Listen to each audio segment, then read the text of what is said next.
Bien, alors,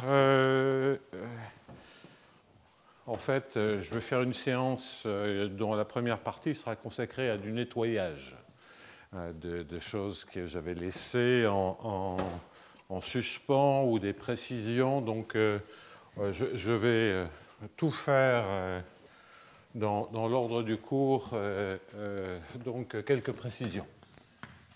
Précisions et compléments.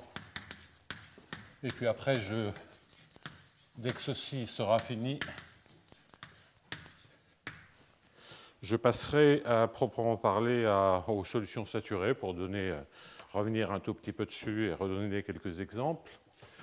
Et puis, j'attaquerai probablement aujourd'hui, mais je ne finirai pas, les solutions conservatives. Alors, le premier point, c'est un point technique, mais comme j'essaie d'être assez complet sur ces lois de conservation, je ne voudrais pas évacuer cette petite difficulté, qui est la question de travailler dans l'espace tout entier. Donc j'ai au fond négligé assez soigneusement tout ce qui se passait à l'infini en disant c'est L1. Bon. Mais quand je dis c'est continu ou que les solutions sont continues à valeur L1, mais à L1, il faut quand même faire des choses à l'infini. Il faut être sûr que, entre guillemets, on ne perd pas de masse, qu'on conserve bien la masse totale, qu'on conserve l'intégrale de U. Et ça, intuitivement, et cela signifie avoir un certain contrôle de la masse à l'infini. Et ça nécessite, cela peut être fait de manière assez générale, cela peut être fait, mais il faut une petite hypothèse sur le flux que je vais maintenant indiquer en dimension 1, L1, et donc les questions d'infini. Et ce que je vais raconter, ça s'adapte trivialement à la dimension supérieure. Bien, donc de quoi s'agit-il? Pour vérifier que les choses sont continues en temps à valeur dans L1, que l'intégrale de U dx, par exemple, est indépendante de t, dès qu'on s'intéresse à une équation comme du sur dt, on est en dimension 1, je le répète, plus d sur dx de f de u égale à 0. Donc au sens des solutions anthropiques, mais c'est vraiment pas le souci majeur, ça. Eh bien, ce qu'il faut comprendre, c'est pourquoi les intégrales de u, on va mettre une valeur absolue, dx pour x grand, eh bien, il faut que ceci, ça soit uniformément en temps, on va dire dans 0 grand t, où grand t est fini, fixé, eh bien, on veut que ceci tende vers 0 quand r tend vers l'infini, pour être sûr que ce qui se passe à l'infini ne compte pas. Bon. Alors, ça, c'est pas compliqué, mais il faut le faire. Et puis, surtout, je veux regarder un exemple dans lequel on va voir que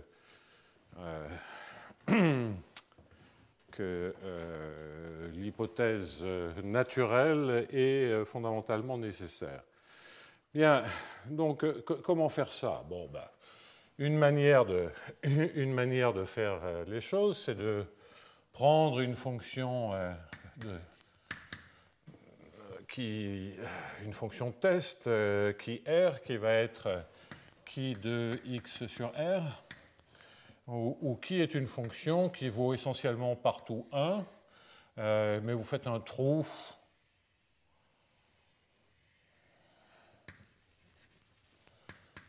comme ceci, une fonction régulière. Là, elle vaut 0, là, elle vaut 1, et puis, disons, ça c'est 1, et ça c'est 2, moins 1, moins 2. Bien. Rien de très, très complexe là-dedans. Donc, maintenant, si vous avez une solution anthropique, vous savez que du sur dt, alors évidemment, vous voyez que ici, quand vous écrivez cela, sur ce problème bien particulier, je pourrais rajouter des dépendances en x, etc., mais ça ne change absolument rien. Vous voyez que sur un problème comme ceci, f est défini à une constante près. Vous pouvez rajouter 1 à f, ça ne change rien.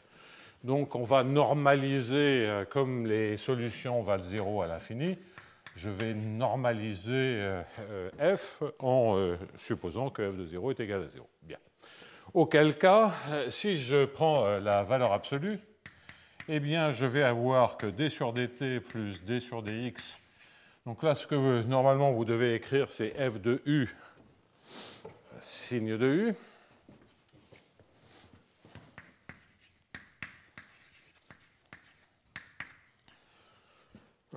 Ce qui n'est pas exactement la même chose que f de valeur absolue de u. F n'est pas nécessairement impair, peu importe. Et puis, vous multipliez cette équation inférieure ou égale à 0, c'est une condition d'entropie, avec la fonction convexe valeur absolue. Bien. Et ensuite, vous multipliez par la fonction qui r et vous en déduisez que d sur dt de l'intégrale de u qui r plus d sur dx, c'est évidemment vous changez de signe. Je vais mettre inférieur. Je vais mettre la valeur absolue de f de u. Et je vais uniquement travailler ici pour simplifier avec u qui est dans L infini en x étant. Bien. Donc f de u, et qu'est-ce qu'il y a? Il y a d sur dx de qui r. Et d sur dx de qui r, si vous pensez qu'on va faire simple, que ici vous avez une ligne droite qui prime, il vaut partout 0 plus ou moins 1. Et donc ce qui vous reste, c'est 1 sur r, qui prime est majoré par, est majoré, que disais-je? Oui, est majoré par 1. Et évidemment, qui prime est non nul que si ce qu'on injecte dedans est en valeur absolue compris entre 1 et 2, ce qui signifie que les x qui contribuent à cette intégrale sont majorés entre r et 2r. Bien.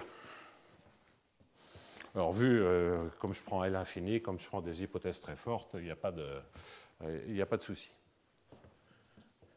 Bien.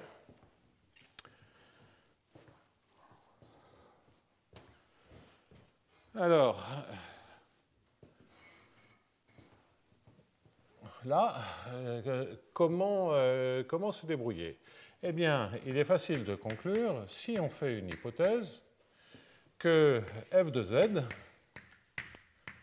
est majoré par une constante fois z. Alors ça, c'est vraiment une hypothèse. Pour z borné, hein, en fait. Ça, c'est ckz, si z est inférieur ou égal à k. Quel que soit k, il existe une constante ck. Bien. Donc ça, c'est une hypothèse. En fait, j'ai écrit z plus petit que k, mais lorsque z est borné, c'est une hypothèse près de 0. C'est uniquement une hypothèse près de 0. Ça ne veut pas dire que f est lipschitzienne, ça veut dire que ça décolle de 0 de manière, entre guillemets, lipschitzienne. Ensuite, dès que z est supérieur à quelque chose de strictement positif, cette inégalité est tout le temps vraie. Donc, en fait, ce que cette inégalité dit, c'est que c'est près de 0. Alors, si on a cette hypothèse-là, évidemment, vous de remplacer ceci par ck sur r fois l'intégrale de u sur rd, et l'intégrale de u, ça pour le coup, on sait qu'elle est majorée par l'intégrale de u0. C'est l'inégalité qui est là. La borne L1, on l'a, mais ce n'est pas ça que l'on cherche. Ce que l'on cherche, c'est de l'équi-intégrabilité à l'infini. Et donc là, on l'a, puisque effectivement, on a obtenu que c'est que d'intégrale, puisque l'intégrale de u qui r est certainement supérieure ou égale à l'intégrale de u pour les x supérieurs à 2r. Donc effectivement, on en déduit que, en tout cas sur un intervalle de temps fini, parce qu'après il peut y avoir la dispersion et il n'y a aucune raison que ça soit vrai en temps très long, ça dépend vraiment de u, les choses, on peut avoir dispersion ou translation à l'infini, donc ça c'est faux pour des temps longs. Mais lorsqu'on est sur un horizon de temps fini, quel qu'il soit, eh bien, on a donc un contrôle uniforme des queues d'intégrale, puisqu'effectivement, quand R tend vers l'infini, on a une majoration qui tend vers 0. Et c'est ça qui fait qu'on n'a pas à se soucier de l'infini.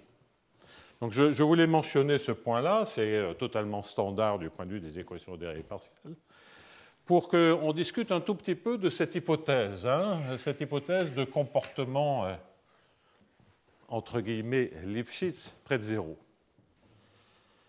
Et donc, sauf erreur de ma part, on peut construire des exemples. Donc, je vais le faire avec racine carrée. Donc, je vais faire un exemple où je vais surtout regarder la problématique à moins l'infini pour un peu simplifier. Je vais prendre comme condition initiale la fonction de Heaviside, en d'autres termes, la fonction indicatrice de 0 à l'infini.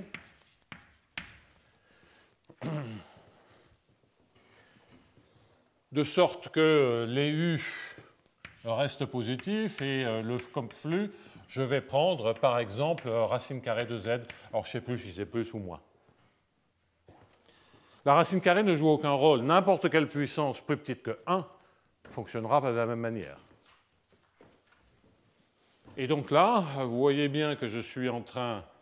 Donc là, je ne m'attends pas à avoir l'intégrabilité en plus l'infini, puisque ça vaut 1, mais évidemment, ceci, on aurait pu séparer en prenant un qui R qui soit nul là, et contrôler uniquement ce qui se passe en moins l'infini. Si on avait 1 en plus l'infini, on retranche 1, et on contrôle de la même manière ce qui se passe en plus l'infini. Donc ça, c'est uniquement de la technique totalement standard. Donc le problème n'est pas que ça ne va pas 0 à l'infini, le problème c'est qu'on veut regarder du côté de moins l'infini, est-ce qu'on arrive bien à contrôler les queues d'intégrale L1 ? Et je prends un truc qui n'a pas la bonne propriété, à savoir qui a le mauvais goût d'être plus irrégulier. Plus irrégulier, c'est surtout se décoller plus vite de 0. Alors, on va calculer explicitement la solution. Pour ce, on introduit la primitive, c'est-à-dire moins l'infini, l'intégrale de moins l'infini à x de u0, qui n'est rien d'autre que x plus. On sait qu'on doit avoir dv sur dt plus f de vx est égal à 0, au sens des solutions de viscosité. Et puis on a une formule pour la formule de Hopf pour cette bestiole-là. On sait que V de x et de t est donné par le sup sur P de Px moins V0 étoile de P moins T F de P.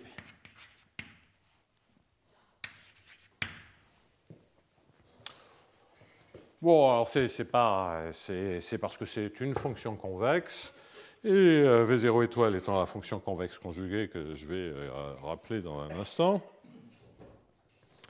Et que dire d'autre? Et puis ça, c'est simplement la superposition dont de plane, parce que vous observez que Px moins Tf de P est une solution de cette équation. Et donc, dans le cas d'une donnée initiale convexe, par superposition, vous avez le droit d'écrire cette formule-là. C'est des choses bien connues sur les solutions de viscosité. Donc, l'avantage, c'est qu'on a une formule. Donc, on va pouvoir vérifier ce qui se passe quand x tend vers moins l'infini dans ce bazar-là. Alors, le calcul de V0 étoile, c'est le sup de Px moins x plus, V0 étoile de P.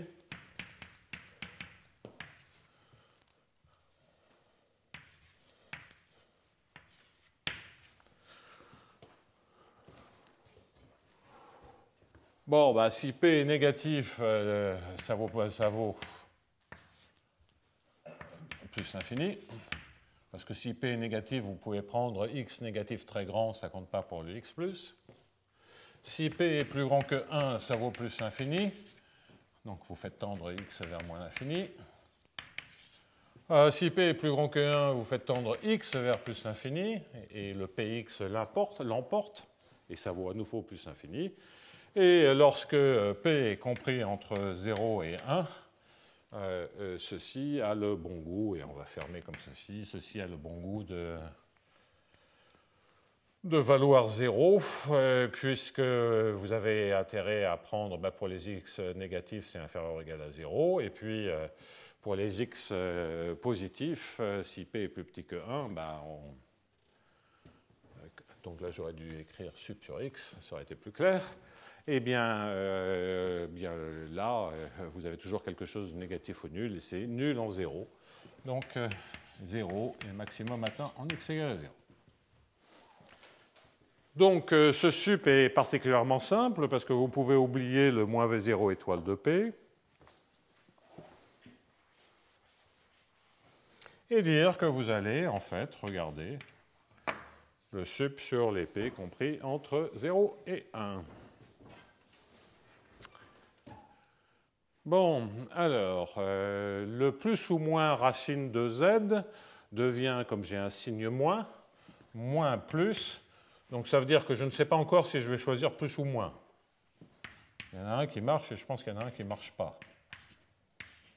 Ou rien ne marche, ce qui est aussi dans le domaine du possible, parce que c'est... Est-ce que j'ai... Ouais, je dois avoir fait à un moment donné de ma vie ce calcul-là, mais donc je prends des risques, mais on va bien voir. Allez, donc ce qui m'intéresse surtout, c'est, bien sûr, on peut calculer ceci, mais ce qui m'intéresse surtout, c'est comprendre ce qui se passe quand x est négatif. Puisque c'est du côté de moins l'infini que je veux comprendre ce que fait v et surtout sa dérivée.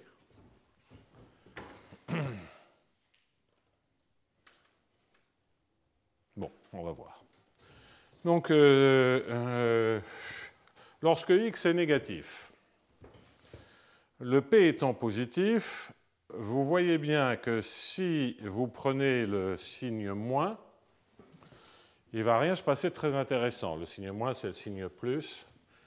Il ne va rien se passer de très intéressant parce que pour le signe moins, si x est négatif, ok, vous prenez moins t racine de p, le p étant positif, ça c'est négatif, moins t racine de p est négatif, donc le sup est négatif ou nul, et vous pouvez toujours prendre p égale à 0, et donc vous avez 0 identiquement.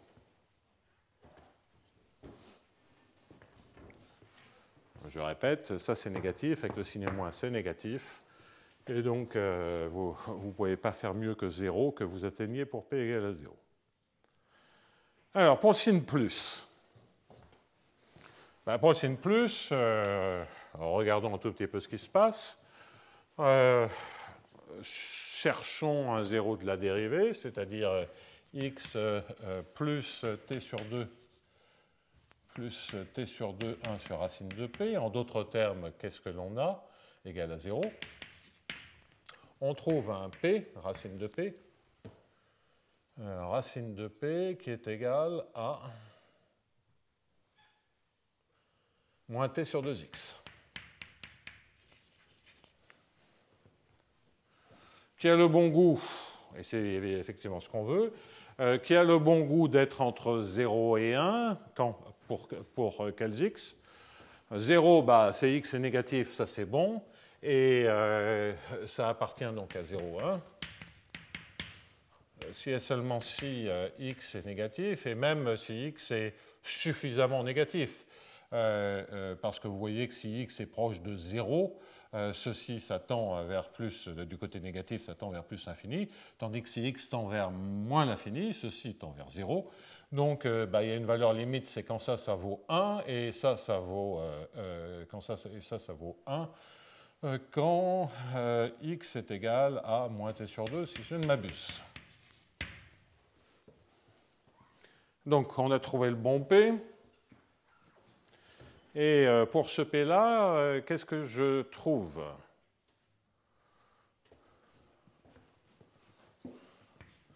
Je trouve moins T sur 2X. Je suis pas sûr que ça va être très probant. Donc ce calcul est intéressant, mais ce n'est pas ce que je veux. Mais bon, peu importe. Moins t sur px. Alors, je suis fatigué. T2 sur px. P c'est donc T2 sur 4x2. Et donc, je vais récupérer T2 sur 4x plus T racine de P, qui est donc moins T2 sur 2x. Et donc, ce que je récupère, c'est T2 sur 4x. Et donc, ce que je récupère, c'est quelque chose qui, dès que T est positif, n'est plus dans L1. Alors, vous me direz, ce n'est pas probant parce que, en fait, ce que je veux, c'est que la dérivée, en revanche, la dérivée, elle est parfaitement intégrable, hein, parce que là, c'est V. Donc ça ne suffit pas comme exemple. Tout ce que ça montre, c'est que ça montre que l'on a un comportement, que vous voyez comment le flux, et un flux irrégulier, agit sur le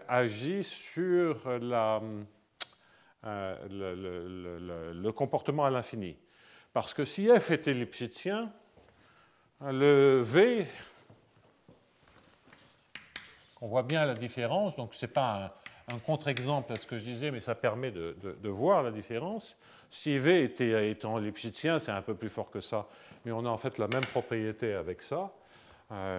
Ou si simplement f de z est inférieur à C0z, on a propagation à vitesse finie du support. Et qu'est-ce que ça veut dire? Ça veut dire que pour x grand, si t est positif, compris entre 0 à t, pour x négatif moins x positif grand, uniformément en temps, le v et donc le u sont identiquement nuls. Parce qu'il y a propagation à vitesse finie de l'information, car quand f est lipschitien. Et donc, si on part de 0 très très loin, les valeurs positives qui sont très loin n'ont pas le temps d'arriver à en temps t, et donc ça reste nul. Donc vous voyez, c'est pas, je le répète, ce n'est pas probant sur L1, mais cet exemple monté au niveau de Hamilton-Jacobi, il faut faire certainement un peu plus compliqué, il faudra que je réfléchisse un tout petit peu à ça.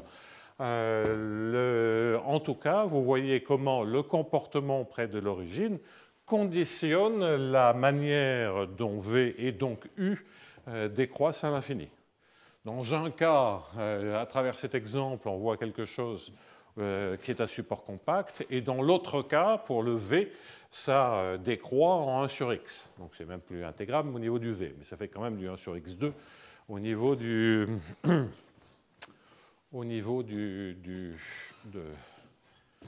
Alors, il est possible que l'on puisse faire un tout petit peu mieux que ça, que le f de z inférieur à cz. Donc là, j'improvise un tout petit peu. Je pense que si c'est eulerien, ça va encore marcher, ce qui est quand même le cas ici. Donc cet exemple me pousse d'emmerder à retranchement, mais on voit en tout cas que le comportement à l'infini fonctionne. Donc, tant que j'y suis, improvisons jusqu'au bout. Alors, donc si maintenant on prend si je suppose que f de z est inférieur à c racine de z, par exemple, après on généralisera si ça marche à z puissance θ. Comment peut-on majorer ceci un peu plus finement? On peut faire Cauchy-Schwarz, c'est-à-dire qu'on a un racine de u pour x inférieur à r et 2r. J'ai 1 sur r devant. Ça, je vais majorer par l'intégrale de u 1,5 qui est borné sur r tout entier. Il me reste r à la puissance 1,5, et comme je divise par r, ça marche encore. OK. Donc je me rattrape, je croyais que vous donner un contre-exemple, mais en fait, on peut faire un peu plus général que ce que j'ai annoncé, de manière De manière un peu plus, encore plus générale, si je mets un c fois z à la puissance θ, donc il y a quand même des limites à ceci. Peut-être pas d'ailleurs. Ceci est fait borné, de toute façon ça fait du R. Et ce qui compte, c'est uniquement lorsque U est petit. Si U est petit, c'est la continuité. Pardonnez-moi, je fais la démonstration. J'essaie de faire la démonstration. Bon. Un peu délicat. Z à la puissance θ, de manière générale. Donc, vous majorez ceci par U à la puissance θ. Donc, c'est des précisions sur les précisions. X inférieur à R. Et donc, vous avez un 1 sur R devant. Ça, vous allez majorer par quoi? Bien, vous allez majorer par l'intégrale de U sur R tout entier à la puissance θ. Et la puissance restante devrait être R à la puissance 1 moins θ, que l'on divise par R. Donc c'est Hölder à la place de Cauchy-Schwarz. Et il vous reste toujours un 1 sur Rθ. Donc on a bien le bon contrôle, pardonnez-moi. Donc la conclusion, c'est qu'on a le bon contrôle si on a une information comme ceci. Donc là, au point où j'en suis, je me demande si simplement la continuité ne suffit pas. Je pense que oui, mais donc si U est inférieur à delta, bah, j'aurai un petit truc. Donc il suffit que je réfléchisse à des U qui sont plus grands que delta. Et là, je voudrais sortir la norme L1. Mais c'est un peu compliqué parce que je peux être dans la zone molle, donc je ne suis pas tout à fait sûr. Bon, j'y réfléchirai, je vous dirai s'il y a une astuce de découpage, ou si vous la voyez, vous me le dites. Mais en tout cas, ce serait assez moral quand même qu'on ait besoin d'un petit quelque chose, mais bon. Donc, on a le bon contrôle à l'infini, amélioration par rapport à ce que je disais. Si f de z est majoré par c fois z à la puissance θ, et comme je l'ai indiqué, il suffit de faire cette hypothèse pour z inférieur ou égal à 1, et où θ est compris dans 0,1. Cet exemple ne nous sert pas à grand-chose, si ce n'est à nous faire comprendre que plus la continuité en 0 se dégrade, moins la décroissance à l'infini est préservée. Ce qui est très naturel, parce que, qu'est-ce qui se passe? À l'infini, quel flux on voit? U est petit, parce que U est dans L1. Et donc, la manière dont F se comporte pour les petits U est ce qui détermine le comportement des solutions à l'infini. Donc ça, il faut le mesurer. Voilà, donc ça mérite, parce que du coup, Alors, très souvent, dans la littérature, vous avez des flux qui sont lipschitziens, donc du coup, il y a la propagation à vitesse finie du support, donc ce qui se passe à l'infini, même l'intégrabilité globale sur R tout entier, on s'en moque complètement.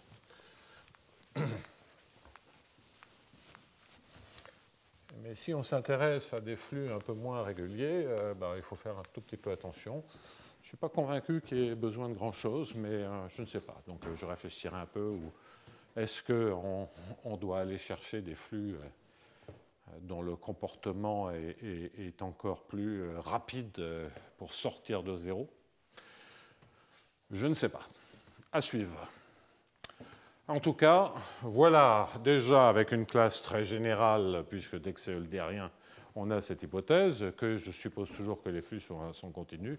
Voilà comment on contrôle les masses à l'infini, et dans des cadres non lipschitziens, il faut un peu travailler. C'est en général le genre de difficulté que je mets sous le tapis dans les cours. Là, donc pour une fois, je la traite à fond, en tout cas en donnant cette hypothèse. Simplement, il faudra que je me décide pour savoir si elle est nécessaire, si on a besoin de quelque chose ou pas. Le deuxième point que j'avais laissé était un point qui concernait la subconvolution.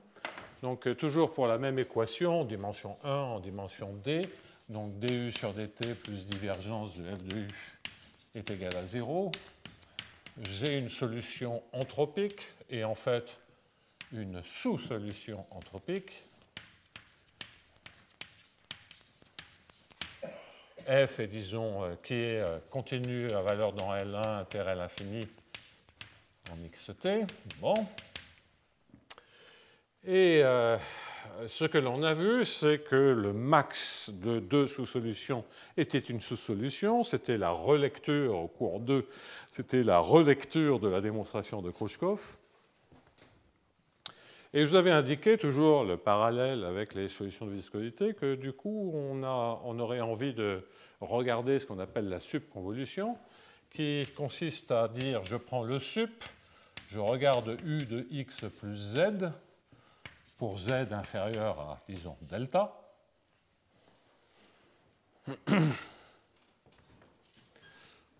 U, bien sûr, dépend du temps. Et la question que l'on se pose, c'est si ce sup, qui n'est pas bien défini, est encore une sous-solution entropique.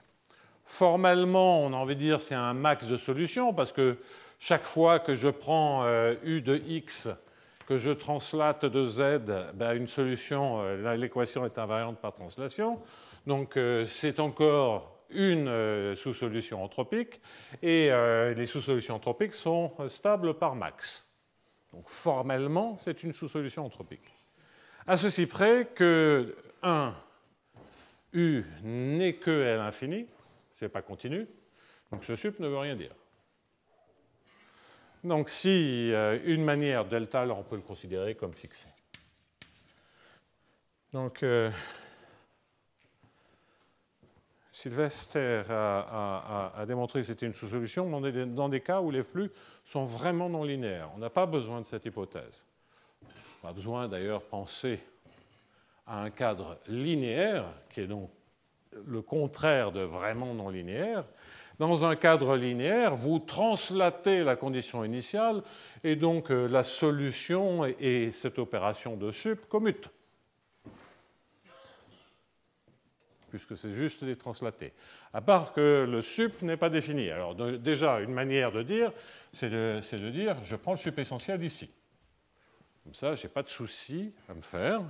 C'est bien défini pour un U dans L infini, qui, je vous le rappelle, est une classe d'équivalence de toutes les fonctions qui sont égales à ce U-là presque partout. Bien. Mais ce sup essentiel, là, il me pose un problème, parce que je ne peux plus appliquer le raisonnement de dire si je prends le max de deux sous-solutions, ça reste une sous-solution. Parce que ça veut dire que, grosso modo, je prends un sup pour simplifier, sauf sur un ensemble négligeable, je triche un peu, mais cet ensemble négligeable, il dépend de x. Donc j'ai un problème de mesurabilité là-dedans. Bon. Et donc je ne peux pas appliquer tel quel le max. Pourtant, j'ai envie de dire que ça, c'est une sous-solution entropique. Et c'est une sous-solution entropique. Donc on va vérifier ça par une autre technique qui présente un certain intérêt et qui va permettre de démontrer d'autres choses. Quelles autres choses? Supposez que x, ça soit un bloc de deux variables, donc deuxième information. X égale YZ.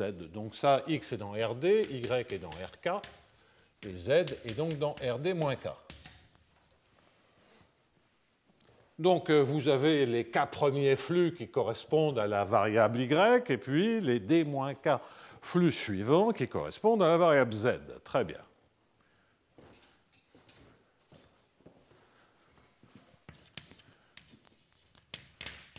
Si vous prenez le sup en Z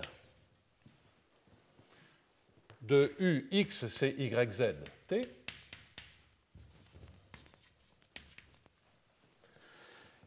vous attendez à quoi?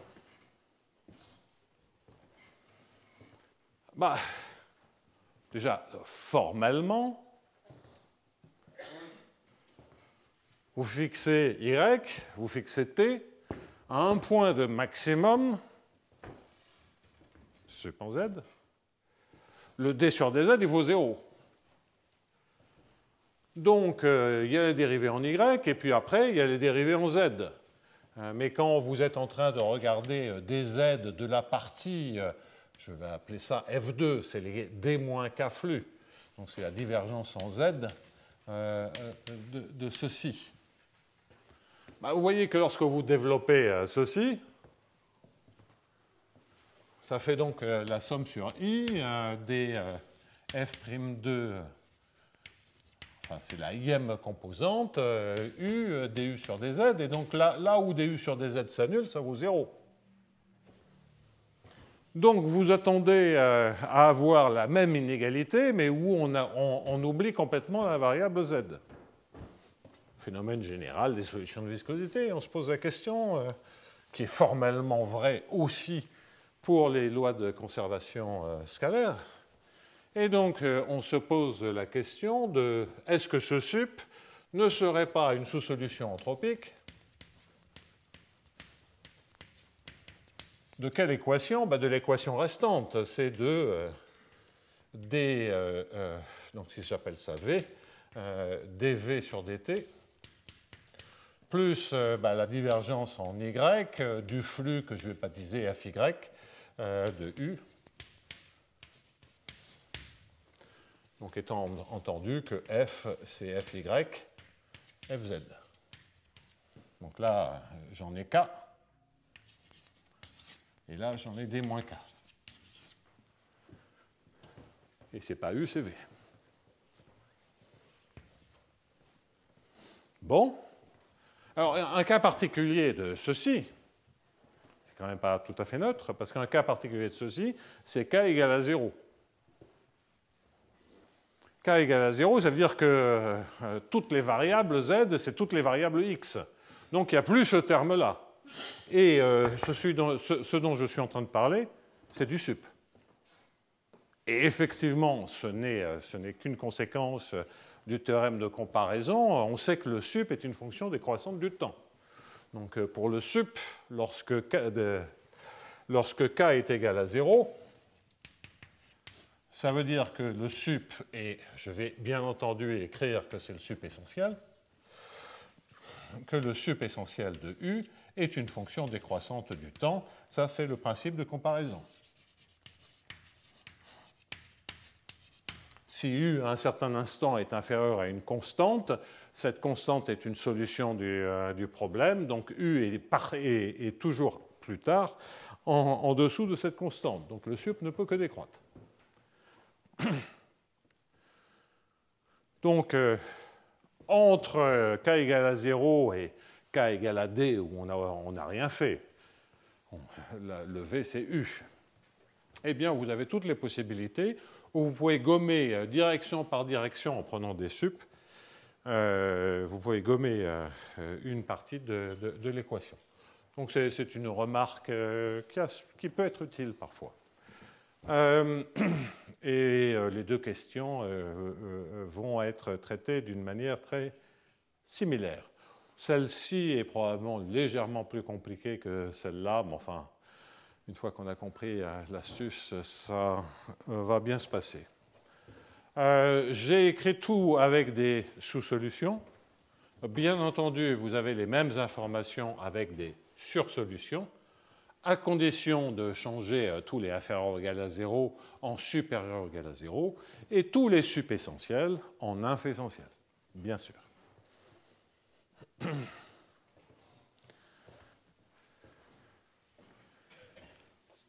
Bon.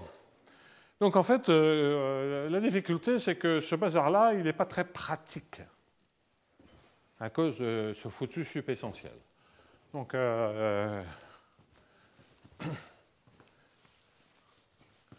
il y a un petit lemme sur lequel je ne vais pas m'étendre, qui consiste à dire que si E est dans l'infini, alors d'une part, quel que soit Z inférieur à delta, U de x plus z est presque partout plus petit que le sup essentiel pour les z plus petits que delta de U de x plus z. Ça a parfaitement un sens, hein, puisque là j'ai fixé un z. Et de l'autre côté, bah, j'ai une fonction mesurable.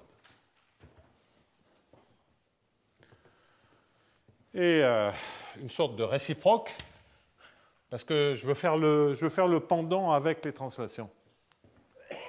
Une sorte de réciproque qui consiste à dire que si phi est dans L infini, et quel que soit z inférieur à delta, U de x plus z est inférieur à phi presque partout, alors le sup essentiel de z plus petit que delta, de U de x plus z, est inférieur à phi presque partout.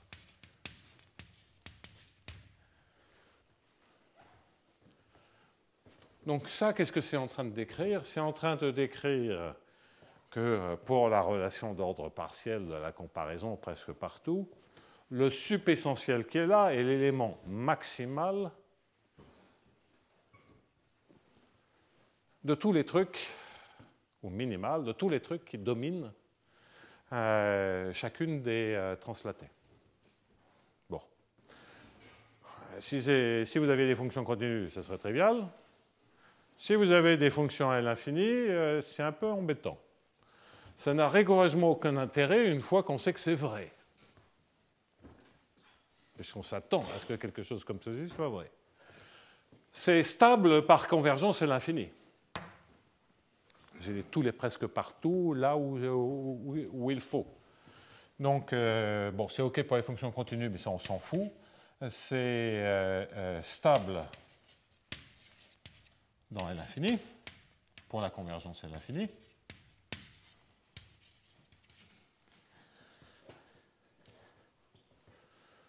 Comme les presque partout sont là où il faut, il suffit donc de démontrer ces inégalités. Pour un représentant particulier des classes d'équivalence que sont les fonctions à l'infini, et pour une famille dense dans l'infini. La seule famille dense simple dans l'infini, parce que rien n'est dense dans l'infini, ce sont les fonctions que l'on peut qualifier d'étagées, hein, c'est-à-dire des fonctions constantes sur des borréliens. Pas des ensembles de Lebesgue, puisque là, à nouveau, je vais choisir un représentant. Donc, je fixe des ensembles borréliens. Okay, et je prends des fonctions constantes sur ces ensembles sur une partition borrélienne. Okay, donc, il suffit de vérifier ça sur somme sur I de AI, alpha I, 1 AI, où les AI sont borréliens, disjoints, et les alpha I sont des réels que je peux toujours supposer ordonnés, puisque je m'intéresse à un max. Là, maintenant, on a des fonctions qui sont définies partout, et on peut calculer très facilement tous les trucs et vérifier que les inégalités sont vraies. Voilà. Donc, c'est une démonstration un peu tordue, mais je suis assez gêné pour manipuler ces sup et ces sup essentiels. Donc, pour des trucs comme ça, bah, vous calculez explicitement. Il faut prendre des voisinages CDI plus B delta, intersectés, ça se calcule explicitement. Enfin, vous avez une formule et vous vérifiez que toutes les formules collent. Parce qu'en fait, dès que les fonctions sont définies partout, il n'y a plus de souci.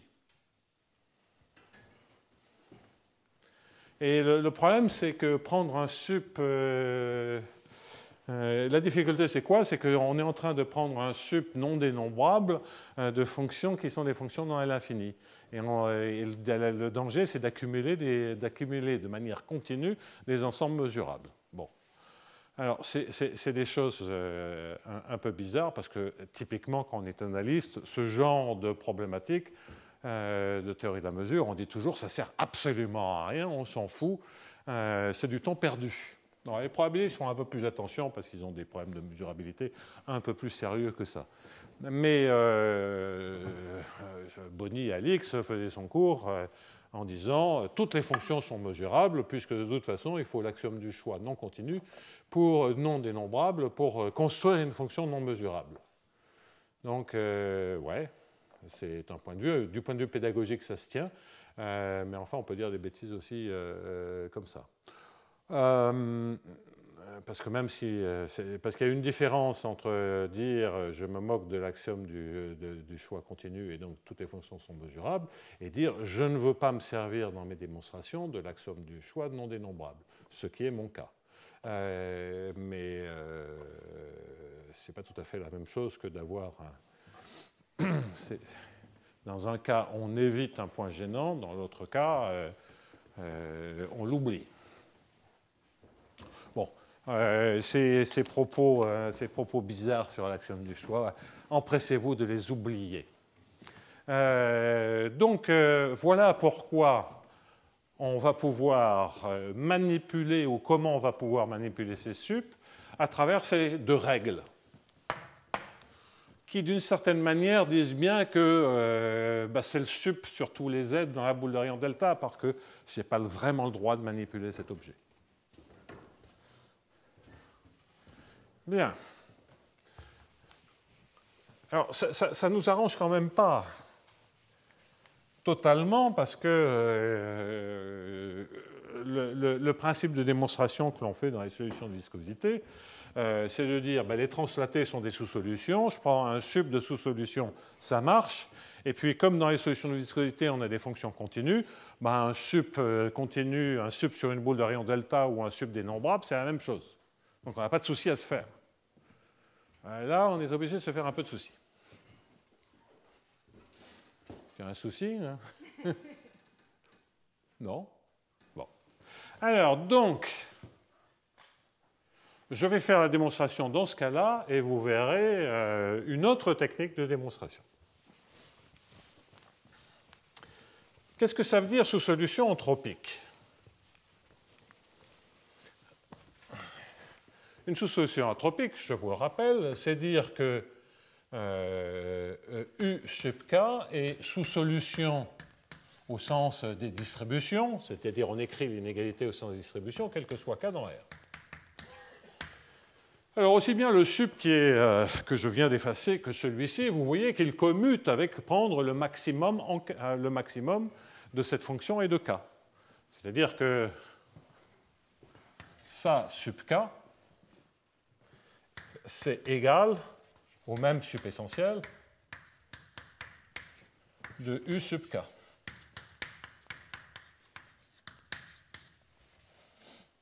Pas de souci à se faire. On manipule les objets qui ont un sens. Bien. Donc, la moralité, c'est que dès que je manipule un sup comme ça, il suffit de démontrer que si U est sous-solution entropique, il suffit de démontrer que cette opération, que je vais baptiser U bar, il suffit de démontrer que c'est sous-solution au sens des distributions. Parce qu'après, je réappliquerai cette information en remplaçant U par le maximum de U et de K. Et j'aurai donc démontré que le maximum de U bar et de K est une sous-solution au sens des distributions.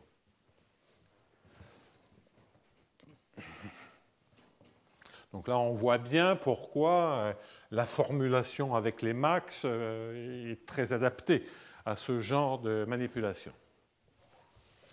Mais sous-solution au sens des distributions,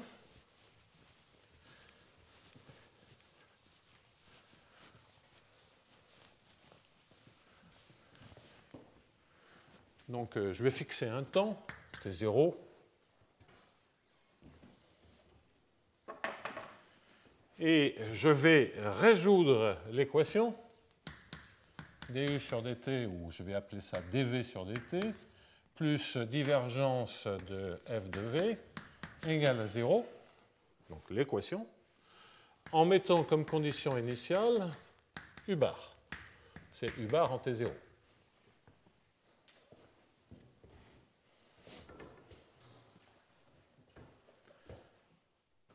Bien.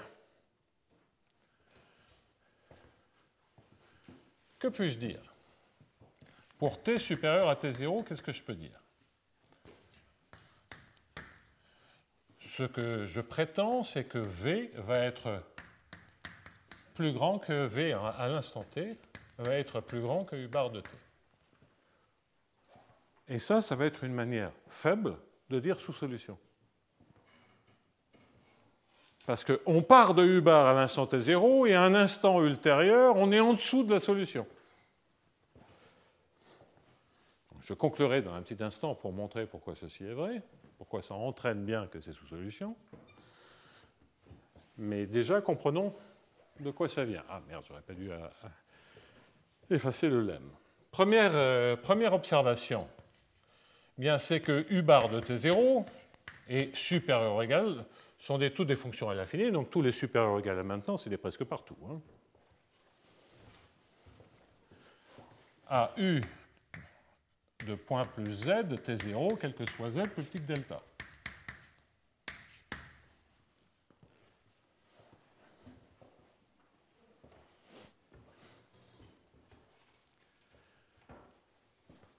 Et U de point plus U de point plus Z et de T,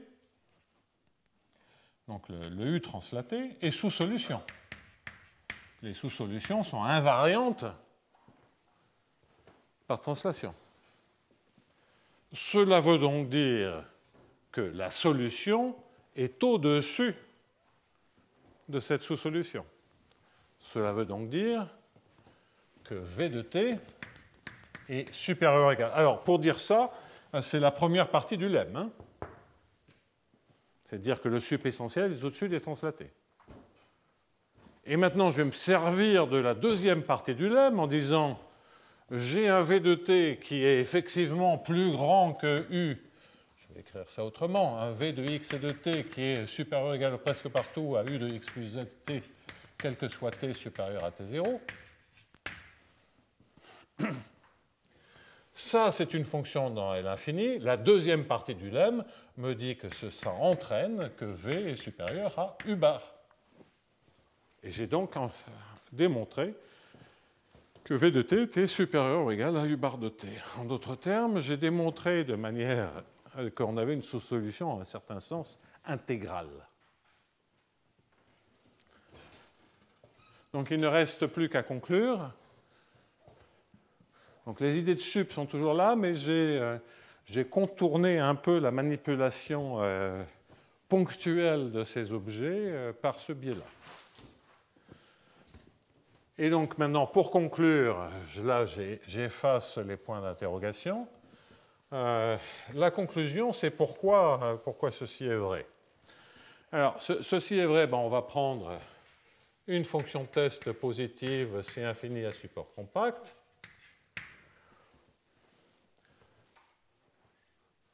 On va écrire que V de T0 plus H moins V de T0 sur H fois phi. Donc V est solution de l'équation. L'équation a lieu au sens de distribution. On n'a plus besoin que maintenant le caractère anthropique disparaît complètement. Ça, par définition, c'est moins 1 sur h de l'intégrale de t0 à t0 plus h, moins étant égal à plus d'ailleurs, de f de v, de s, l'intégrale de gradient phi. Là, je me sers de l'équation au sens des distributions. J'écris que si dv sur dt est égal à ceci, v de t0 plus h moins v0t sur h, c'est l'intégrale de la dérivée. Voilà. Bon. Et je vous rappelle que les objets, là, sont continus en temps à valeur dans L1. De sorte que ceci, quand h tend vers 0, eh bien, c'est la valeur en T0, c'est-à-dire c'est f de U bar, gradient phi. C'est ce U bar là.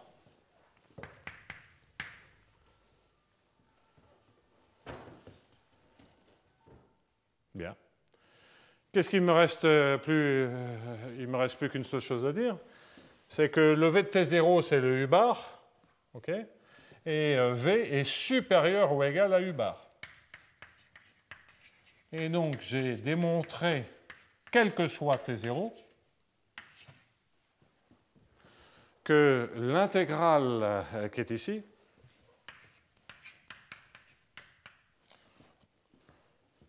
ça, donc, c'est supérieur ou égal.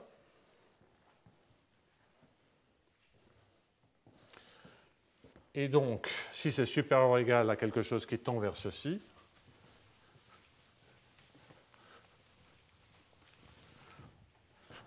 j'ai donc démontré que quel que soit T0, c'est inférieur à quelque chose qui tend. Inférieur à quelque chose qui tend, c'est dire que la lim sup quand h tend vers 0 plus est inférieur ou égal à l'intégrale de f de u bar de T0 fois gradient phi. Donc c'est exactement ce que j'ai démontré. Et ça, c'est une formulation possible de l'inégalité au sens des distributions de d sur dt de l'intégrale de u bar phi plus divergence au savoir sens moins f de u bar gradient phi négatif ou nul. Vous voyez que vous avez exactement ce que vous voulez dans le membre de droite, et il y a simplement l'interprétation de ceci au sens de distribution. Si on a la lim sup, ça entraîne tout ce qu'il faut dans tous les sens possibles et imaginables.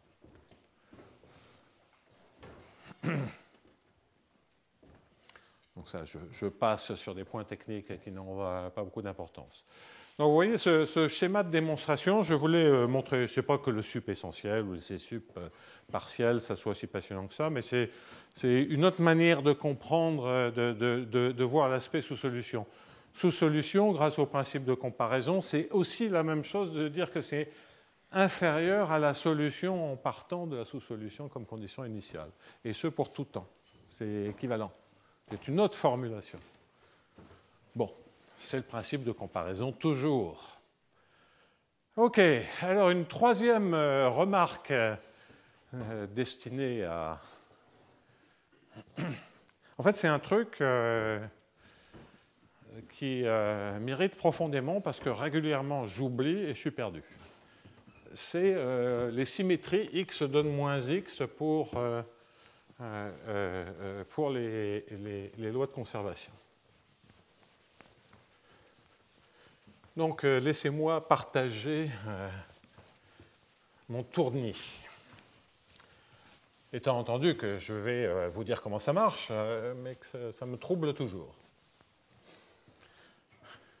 De quoi s'agit-il? Donc 3, et ça c'est important parce que je vais arriver aux solutions saturées dans un instant. D sur dx, et lorsqu'on change... lorsqu'on prend un intervalle borné, au lieu de regarder x négatif, on regarde x positif. Donc je vais le faire en dimension 1, et la même chose, je pourrais prendre des symétries par rapport à une variable en dimension plus grande, c'est pareil.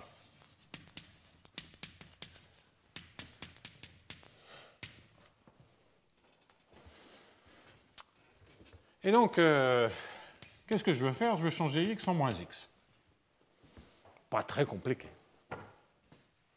X en moins x, formellement, donc qu'est-ce que ça veut dire? C'est que ici, vous avez u de x, et ici, vous avez v de x égale u de moins x.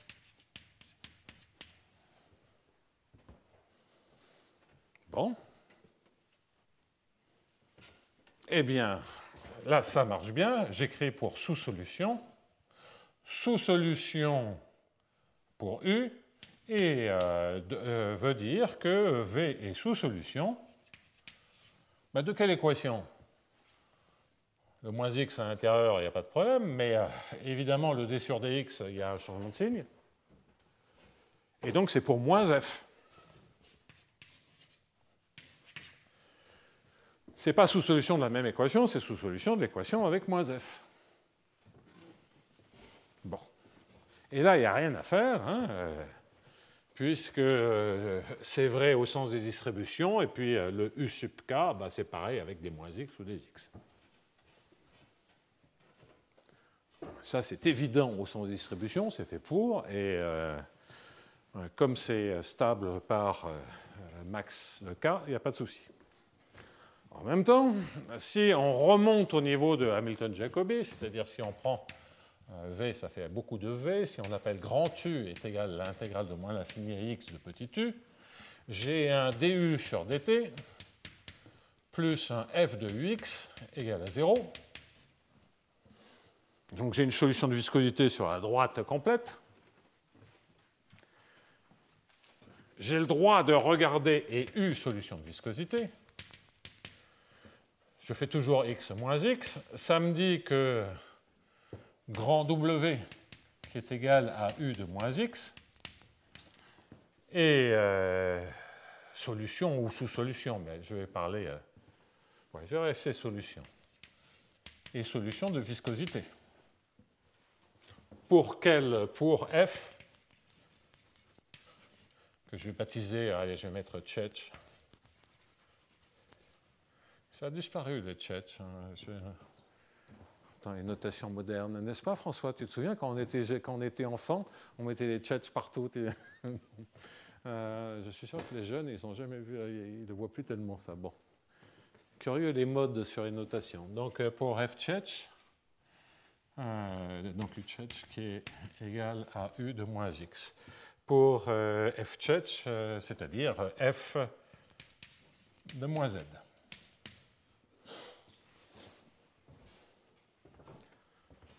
Bon.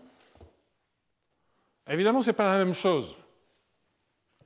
Ce n'est pas la même chose parce que si vous prenez la dérivée, vous avez d'un côté U, et ce que vous avez là, c'est moins la dérivée de U en moins x, c'est-à-dire que c'est moins U de moins x. Donc c'est une autre opération.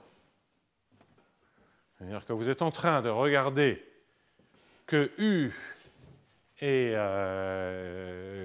au lieu de passer à U de moins x, vous passez à moins U de moins x. Il n'y a rien de très compliqué là-dedans. Qui effectivement est formellement une équation, donc il y a des moins partout, mais comme vous avez gardé la même équation et qu'il s'agit simplement de prendre dx, qui est formellement solution pour f Tchetch, et pas pour moins f. Alors qu'est-ce qui se passe? Et puis, il y a un truc qui est paniquant. C'est que quand vous écrivez des solutions entre des solutions entropiques, vous prenez sous-solution, le signe moins, c'est pas bon. Ah! Ouais, mais sous-solution de viscosité et sous-solution entropique, c'est pas la même chose. Donc si ça se décline en sous-solution, sur solution sans problème, eh bien là, on va voir que ce n'est pas la même chose de regarder sous-solution entropique. À tel point que si vous avez sous-solution entropique sur le U, ici, parce qu'il y a le signe moins, ce que vous récupérez, c'est, vous faites le calcul et vous récupérez sur solution entropique. Et évidemment, sur solution donne sous-solution. Et donc, solution, c'est ça la moralité. Et ça, c'est compatible avec les solutions de viscosité, parce que là, il y a unicité des solutions. C'est équivalent à solution. Donc, vous avez le droit de faire moins une, moins x, si vous travaillez avec des solutions, mais pas des sous-solutions. Bon, ça fait pas très compliqué. Donc, je voulais l'écrire en détail, parce que le nombre de fois où je me suis dit, mais ça ne marche pas, on n'a pas le droit de prendre moins u. C'est comme dans les solutions de viscosité, on n'a pas le droit de prendre moins u. Donc ça paraît tout bête quand on le dit, mais je préfère l'expliquer, comme ça j'arriverai peut-être finalement enfin à le mémoriser et à le comprendre. Donc c'est très simple, mais attention, et attention au fait que des dérivés de sous-solutions de viscosité, ce n'est pas nécessairement des sous-solutions entropiques. Alors que des primitives de sous-solutions entropiques sont des sous-solutions de viscosité. Ça ne va que dans un sens. Et là, ce sens, il est extrêmement important, puisqu'on voit qu'on bascule de sous à sur solution. Okay. Bon. Alors, cette remarque étant faite, je reprends le fil du cours avec, sur les solutions saturées.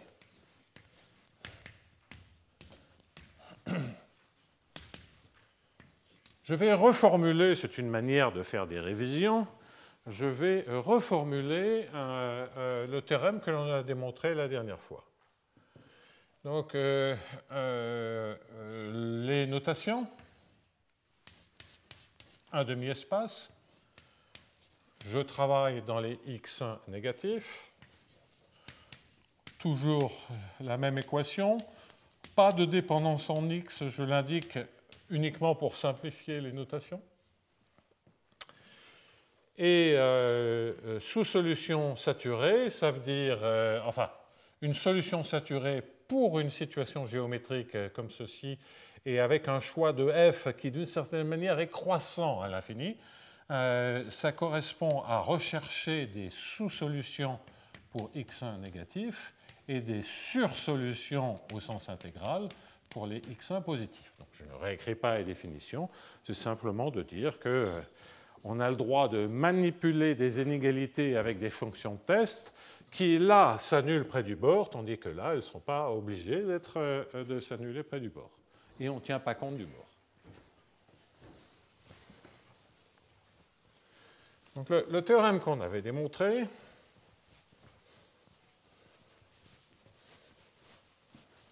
que je vais réécrire d'une autre manière, je vais faire une hypothèse. Je vais dire, il existe une constante que je vais baptiser, je crois que je l'avais baptisée xi, réelle, telle que, quel que soit état supérieur à xi, f1 de état est supérieur à f1 de xi. Donc j'avais fait une hypothèse en disant il existe une suite de xi qui tend vers l'infini, telle qu'on est en chacun de ces points-là, lié le fait que toutes les valeurs après ces points sont plus grandes. Là, j'en fixe qu'un seul. C'est en fait plus général que ce que je faisais, le théorème.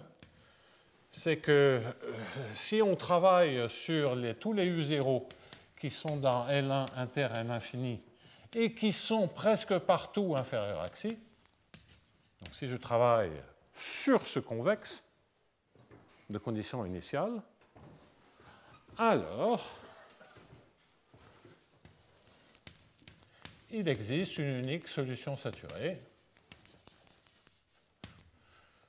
U dans Ct de L1 inter N infini, bien sûr qui vérifie que en t égale à 0, ça vaut U0.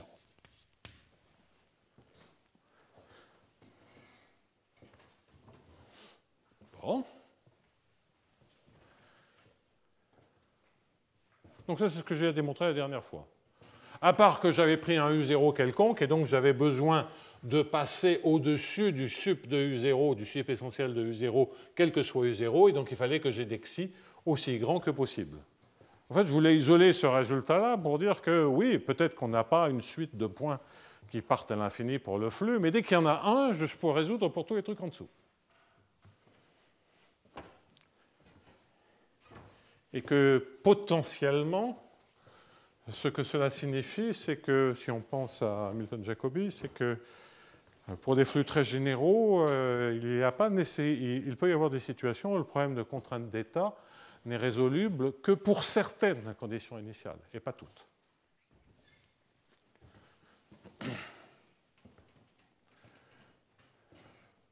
Bon. OK. Ce qui est d'ailleurs assez raisonnable du point de vue si on pense en termes de théorie des jeux, hein, en termes de coût.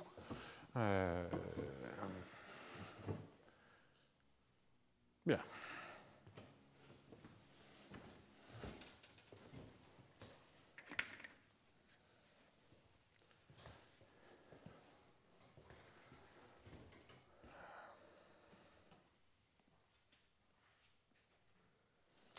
OK.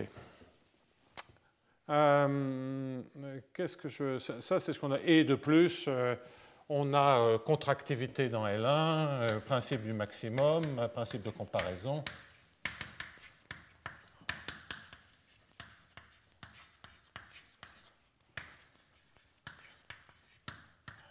BV si U0 est dans BV, bon, on sait tout ça, hein, etc., etc. Mais je voulais isoler juste ce résultat-là.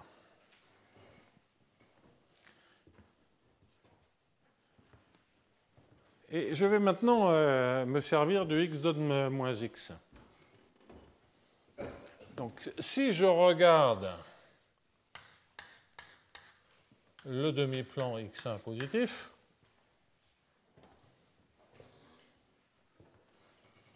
qu'est-ce que je vais dire?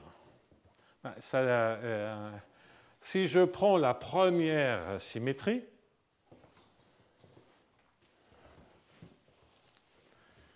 je change f en moins f. Donc, si je suis dans ce situation, pour la première symétrie qui consiste à dire je regarde u tchatch de x qui est u de moins x,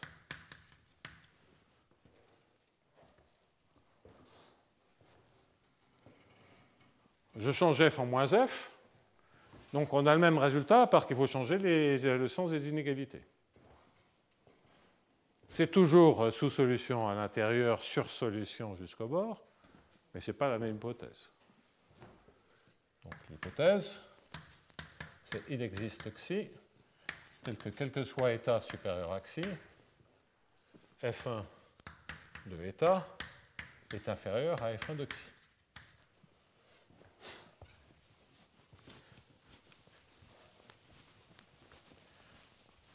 Bon. On explorera la deuxième extension possible qui correspond plus à la symétrie Hamilton-Jacobi.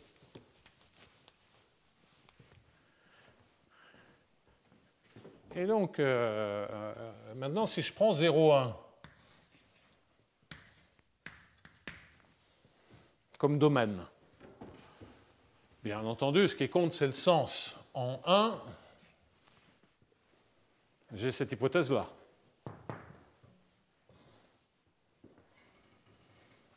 En revanche, en 0, j'ai cette hypothèse-là. Donc là, c'est une hypothèse, c'est l'hypothèse avec supérieur ou égal, et là, c'est l'hypothèse avec inférieur ou égal. Bon, ça, c'est un peu embêtant parce qu'elles sont un peu contradictoires. Il y a quand même des f qui les vérifient les deux à la fois. Ce seraient tous les f qui oscillent entre deux valeurs,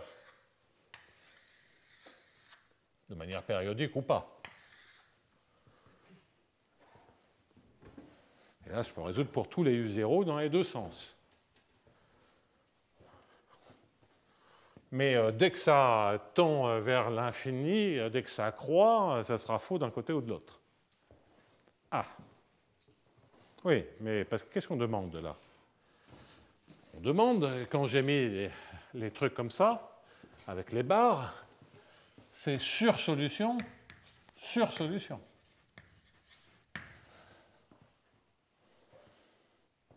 Et ça, c'est énormément demandé. Donc c'est en particulier sous-solution absolue.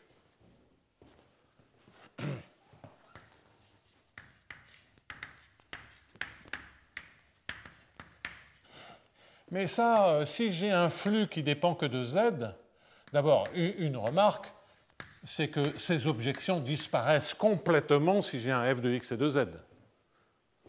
Parce que je peux très bien avoir un type de comportement en x égale à 1 et un autre comportement en x égale à 0. Donc si j'ai un f de x et de z, pas de problème. Tout peut se passer. Je peux mettre toutes les hypothèses que je veux. Mais indépendamment de ce cas un peu tordu,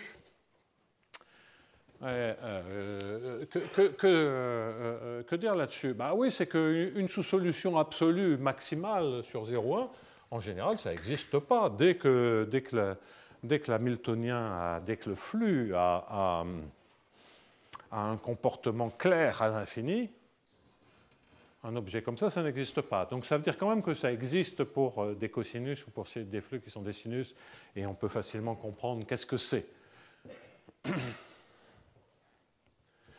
Et donc, si on prend un petit exemple en dimension 1, et que je prends f de u, je ne sais pas, égale valeur absolue de u, parce que ça tend vers l'infini à l'infini,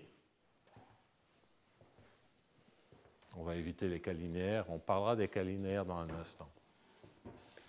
Bien, si je prends f de u égale valeur absolue de u, je vais regarder un problème stationnaire. Ça ne change évidemment rien. Égal à 0.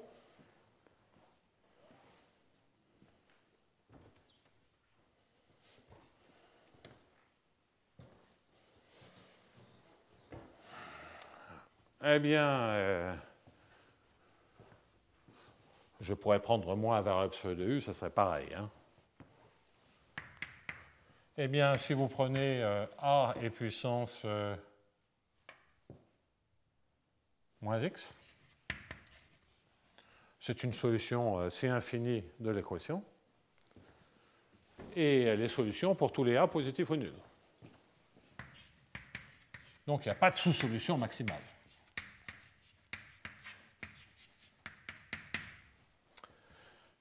En revanche, on se dit que, si on réfléchit à des situations comme ça, et qu'on repart sur Hamilton-Jacobi, on a cette équation sur 0, 1.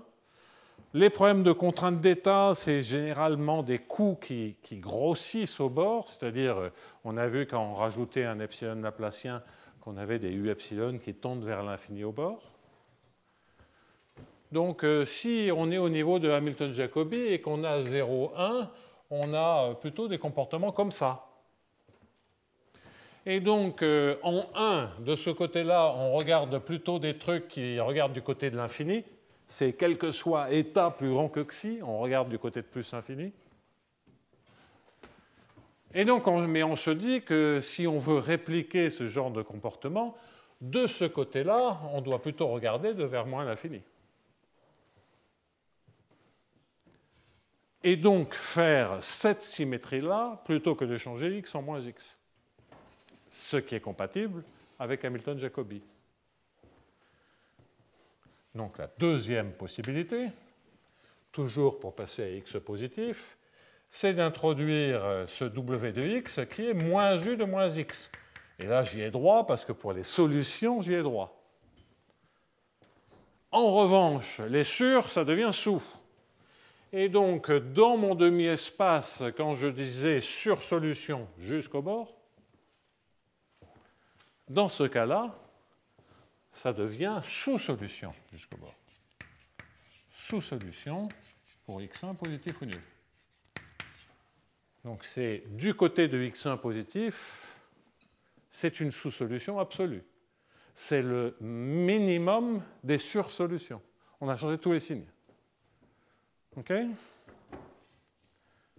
Et donc, si je prends un exemple comme ça, et là, c'est pour quelle hypothèse? C'est pour la même hypothèse pour f, mais en moins l'infini. Donc là, l'hypothèse, ça devient, il existe un xi tel que quel que soit état inférieur ou égal à xi, f1 de état est supérieur ou égal, à f1 de xi. De sorte que si f1 tend vers l'infini, par exemple, si f1 tend vers l'infini, bien, l'hypothèse sera vérifiée si je regarde x1 négatif, et elle sera vérifiée si x1 est positif ou nul. En particulier, si je prends plus u et 0, 1, bah, plus u, ça tend vers plus infini, donc l'hypothèse est vérifiée en u ou u carré ou u puissance m, ou n'importe quel m supérieur ou égal à 1, l'hypothèse sera vérifiée en x pour x dans 0, 1. L'hypothèse sera vérifiée en 1 pour avoir une sursolution absolue. Et l'hypothèse sera vérifiée en 0 pour avoir une sous-solution absolue. Donc dans tous les cas, c'est saturé, mais ce n'est pas saturé de la même manière. En x égale à 0, en x égale à 1. Donc ça, il faut faire attention. Ça fait partie du problème, mais c'est comme ça. Donc vous voyez, il y a toutes les combinaisons entre x positif, on pointe à droite, on pointe à gauche, et plus ou moins l'infini. Vous avez, dans 2 cas sur 4, vous tombez sur des sursolutions absolues pour pour saturer, ou dans l'autre cas, des sous-solutions absolues. Et ça, vous le voyez assez facilement. On le vérifie assez facilement. De toute façon, on le reconstruit. Je vous ai donné maintenant 3 cas, donc on reconstruit facilement. Alors, dans ce cas-là, qu'est-ce que ça veut dire? Ça veut dire que si je regarde 0, 1, là, c'est sur-solution jusqu'en 1, et sous-solution, alors, en 1, en x égale à 1, c'est sur-solution, et en x égale à 0, c'est sous-solution.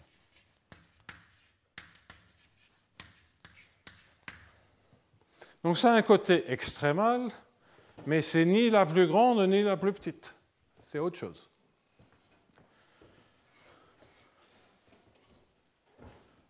C'est la plus grande des sous-solutions de 0 à 1, 0 inclus. C'est la plus petite des sursolutions de 0 à 1, 1 inclus. Donc si je fixe un bord en fixant la condition limite, j'ai le côté extrémal. Mais autrement, c'est plus une sorte de poincelle qu'autre chose. D'ailleurs, si je reprends l'exemple UX plus U égale à 0, quelle est la solution saturée? Je vous laisse en exercice le fait que U égale à 0 est la solution saturée. Saturée en 0 et 1. Bon, comme ça. Oui, ça c'est perplexe, ça je vous laisse en exercice. Je vous laisse les vacances pour... il suffit de vérifier les définitions. Hein. Bon. Non, vous ne faites pas de soucis, je vous donnerai la réponse si ça vous trouble trop. Mais le point sur lequel je voulais insister, c'est de bien faire attention aux signes dans cette histoire, parce que vous voyez le passage du demi-plan négatif au demi-plan positif, il y a deux manières de le faire. Hein. C'est le x donne moins x, qui est, où on oublie toutes sortes d'autres équations, et puis il y a le passage Hamilton-Jacobi, entre guillemets, hein, l'allusion Hamilton-Jacobi, parce qu'en dimension plus grande, ce deuxième passage a toujours un sens. On le fait juste par rapport à la première variable, moins x1, et ça change tous les signes, et il faut faire un peu attention aux signes. Donc là, je vous l'ai fait lentement, en détail, de façon à ce que l'on voit bien de quoi il s'agisse. Alors, maintenant, une difficulté, je ne vais pas me voiler la face, c'est que en dimension plus grande des demi-espaces, on a compris. En dimension 1, un intervalle avec tous les bords, on a compris. Quid d'un domaine général en dimension plus grande que 1 ?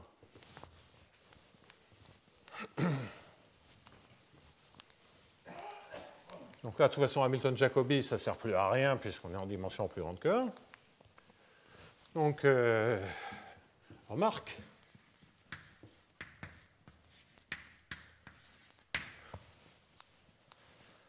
En dimension 2, si j'ai un domaine comme ceci, que j'ai un flux, et je vais le faire dépendre de x, parce qu'au moins, ça sera plus clair. L'hypothèse, si je veux une sous-solution maximale, une solution saturée, qui soit sous-solution maximale, dans un domaine comme ceci, l'hypothèse, ça va être quoi? Ça va être de regarder au bord,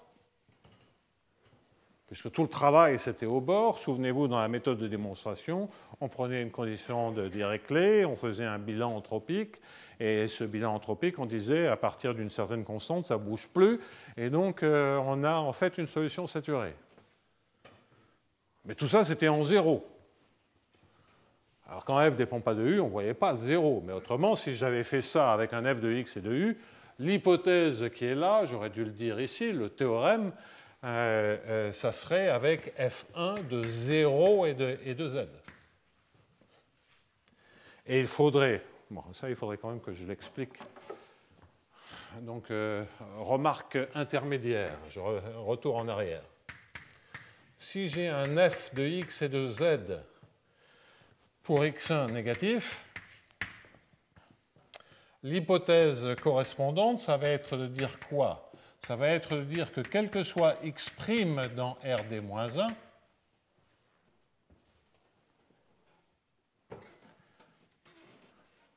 un exemple d'hypothèse, c'est de dire qu'il existe un xi. Donc là, il n'y a pas de problème si je choisis le même. C'est un peu plus dur si je commence à dire je peux changer de xi lorsque je me déplace sur l'hyperplan, quelles sont les hypothèses qu'il faut. Je ne vais pas rentrer là-dedans. On peut faire plus général que ça, mais en tout cas, ça, c'est sûr que ça marche. Et dire que f1 de 0 de x' et de xi et de eta est supérieur à f1 de 0 et de x' et de xi.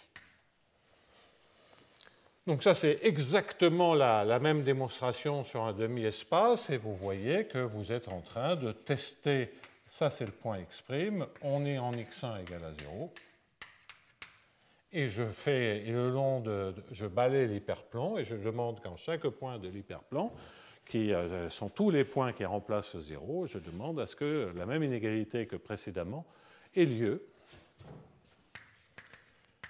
Donc, si j'ai le même, c'est en particulier le cas si f1 tend vers l'infini uniformément, je peux trouver un tel xi qui soit le même pour tous les x'. Mais si ce n'est pas le même, là, il va falloir faire un peu plus attention.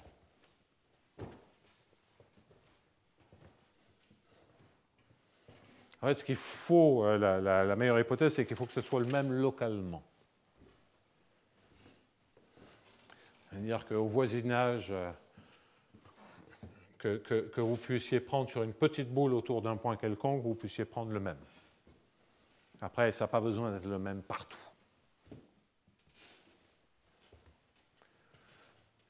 Donc on peut sensiblement affaiblir ceci. Mais si j'oublie ces questions d'uniformité, pensez le flux tend vers plus l'infini uniformément. L'analogue dans un domaine courbe, ça va être d'écrire la normale extérieure, de prendre un point sur le bord du domaine, de prendre le flux dans la direction normale, et de se dire que c'est ce flux-là qui vérifie l'hypothèse.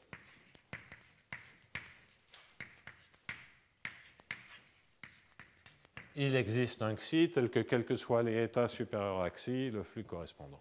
Bon. Et donc, on retombe bien sur la difficulté qu'on avait déjà avec 0,1, c'est que quand on tourne le long du bord, ben la normale, à un moment donné, elle va retomber sur la direction, et donc on va changer le signe et ça ne va pas marcher. Donc, s'il y a une dépense en x, ben ça peut se faire. Sinon, on sent bien qu'il va y avoir quelque part une coupure où on aimerait demander que ça soit sur solution, disons sur cette partie-là du bord, style 1, et sur cette partie-là du bord, que ce soit sous solution. Bon, pourquoi pas? On peut même avoir des flux sans une zone indéterminée à cause de la géométrie des flux. Là, typiquement, on peut même avoir une situation où c'est sur solution jusqu'à ce point-là, et puis là, c'est sur solution, sous solution jusqu'à ce point-là. Il n'y a pas de doute sur chacun des points. En revanche, techniquement, démontrer des résultats de comparaison, etc., quand il y a des points comme ça, je ne sais pas le faire. Ça paraît atrocement technique. Je ne sais pas s'il y a des objections plus que la technique. J'ai le sentiment que c'est purement technique. Mais vous voyez que le basculement suivant l'orientation de sur à sous-solution fait que si on a vraiment une géométrie arrondie, ben, il va y avoir des points de transition. Et qu'en ces points de transition, comme on n'est pas en train de faire des solutions de viscosité, on est en train de faire des lois de conservation. C'est des choses qui ne sont pas définies partout, presque partout. Peut-être que ces points-là, en fait, on s'en moque, parce que il n'y en a pas beaucoup. Mais ça, c'est quand même du wishful thinking. Hein, donc, je suis absolument pas sûr de moi. En tout cas, les démonstrations ne marchent plus. Ne marchent plus parce qu'on est violemment, on bascule violemment d'un comportement de sursolution absolue jusqu'au bord à sous-solution jusqu'au bord. Et que je ne crois pas qu'en ces points-là, ça soit les deux à la fois. C'est même sûr que non. Puisque, a priori, si vous prenez des flux comme... si vous prenez en dimension 2 le disque et que vous prenez Z2 et Z4 comme flux, comme paire de flux, vous avez un comportement qui est parfaitement déterminé en chaque point du bord. Donc, je ne sais pas. C'est un point, une curiosité. Je ne suis pas sûr que ce soit très important, mais en tout cas, je ne connais pas la réponse. Alors, honnêtement, je soupçonne que ce soit quand même un problème un peu sale, donc je ne m'empresse pas d'y réfléchir. Alors peut-être que mon intuition n'est pas bonne et que c'est plus propre qu'il n'y paraît. Donc je serai fort aise d'être contredit. Alors, sur ce théorème, une dernière observation que je veux faire était une remarque dont je voulais parler. Bon, la semaine dernière, je n'avais évidemment pas le temps, qui est d'ailleurs une question que Claude m'a instantanément posée à la fin du cours, c'est que tout ceci, c'est bien joli, mais qu'est-ce que ça veut dire dans le cas linéaire? Okay. Puisque effectivement, aussi bien la problématique que le théorème que j'ai rappelé a un sens pour une équation linéaire. Alors, on va faire simple. Donc, remarque, équation linéaire, ça va d'ailleurs faire une transition avec ce qui va suivre et aussi un rappel sur ce qui a précédé. Même si pour construire les solutions saturées, on s'est servi de ce qui a précédé, puisqu'on s'est servi du problème de Dirichlet en faisant tendre la condition aux limites. Bien. Donc, pour une équation linéaire, qu'est-ce qu'on en déduit? Je travaille pour x négatif, donc sur la demi-droite réelle. X négatif, ut plus ou moins ux.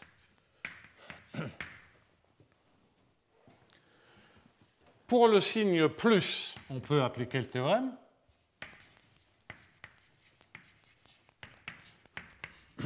Le théorème est OK. Qu'est-ce qu'il dit, le théorème? Il dit que dès que j'ai trouvé un xi où les f ne descendent plus, c'est quoi f de z? F de z, c'est z. Donc c'est toujours croissant. Donc ça veut dire que, quel que soit xi, tout xi réel quelconque est OK pour l'hypothèse. Puisque après xi, on est toujours au-dessus de xi, par définition d'une fonction croissante. Donc il y a une solution saturée pour n'importe quelle condition initiale, au terme d'une sursolution absolue. Pour le signe moins, c'est l'autre hypothèse. Donc, si on a quelque chose, ça sera une sous-solution absolue pour le signe moins. Donc, ça se passe. En tout cas, ce n'est pas du tout la même chose. Moins, non.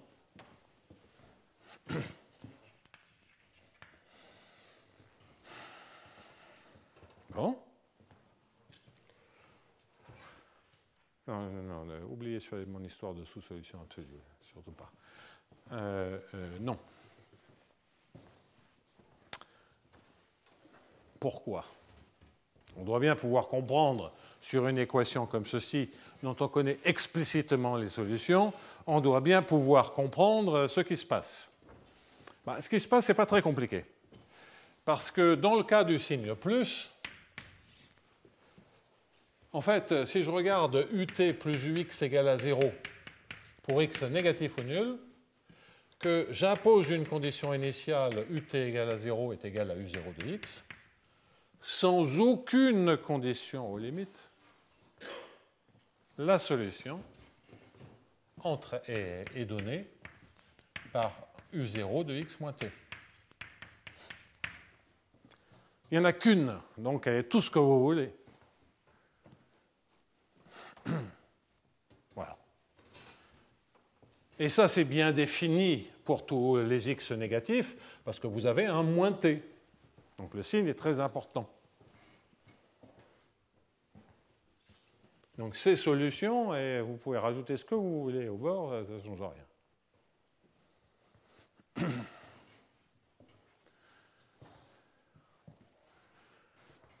Alors, ça c'est parce que si vous écrivez d sur dt de u de x plus t fois t, ben ça vaut 0, quoi.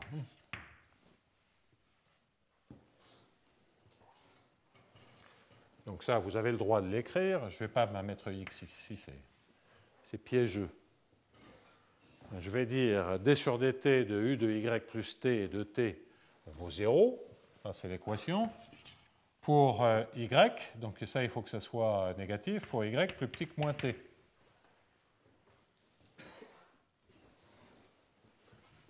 Donc, vous déduisez que si y est plus petit que moins t, u de y plus t est égal à u0 de y. Et maintenant, si vous posez x égale y plus t, x est un réel négatif quelconque, et vous avez bien que u de x de t est égal à u0 de x moins t. Donc, la direction de propagation est telle que vous ne voyez pas le bord. Donc, vous avez une seule solution en particulier, il n'y a qu'une seule. C'est la solution saturée, c'est tout ce que vous voulez. Ça résout tous les problèmes de Dirichlet, c'est trivial, mais c'est linéaire.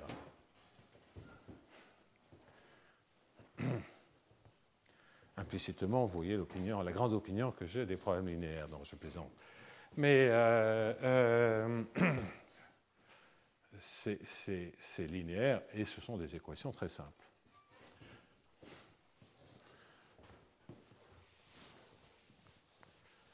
Dans le signe moins, c'est le bazar.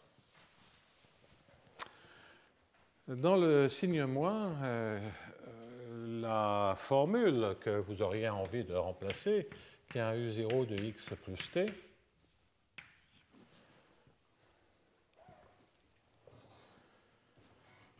qui est un U0 de x plus t, celle-là, vous n'y avez droit que pour les x inférieurs à moins t. D'accord ? Donc ici, vous avez x, ici, vous avez le temps. Et donc, les valeurs de U0 vont se balader comme ça.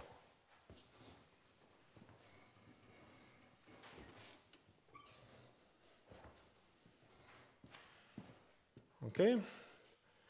Et donc, j'ai toujours un petit problème. Et donc, si vous regardez à l'instant t des points qui sont là-dedans, vous avez a priori besoin d'aller chercher des valeurs au bord qui sont là, pour pouvoir définir.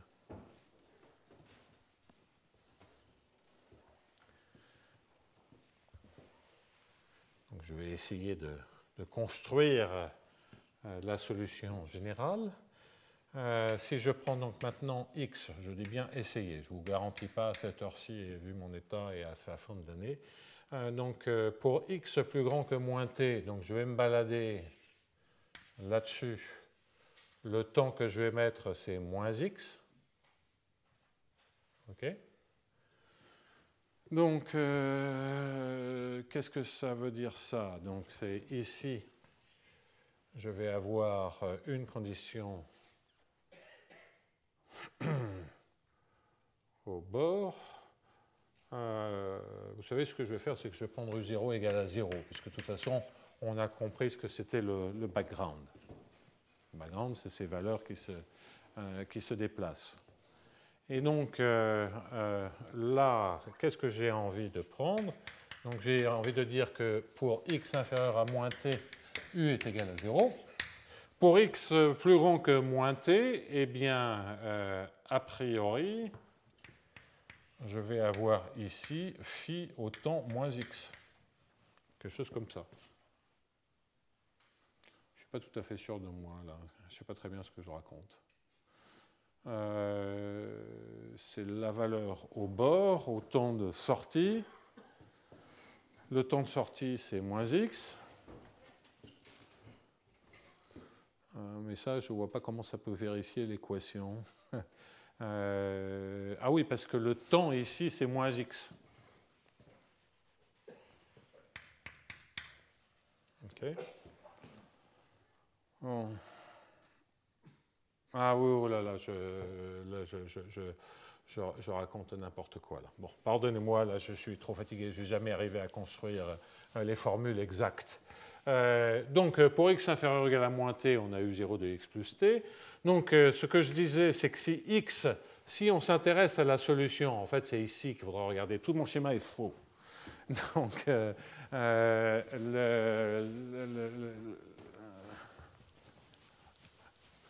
donc c'est évident que je ne risquais pas de trouver. Donc, je veux construire la solution à l'instant t, en x égale à 0.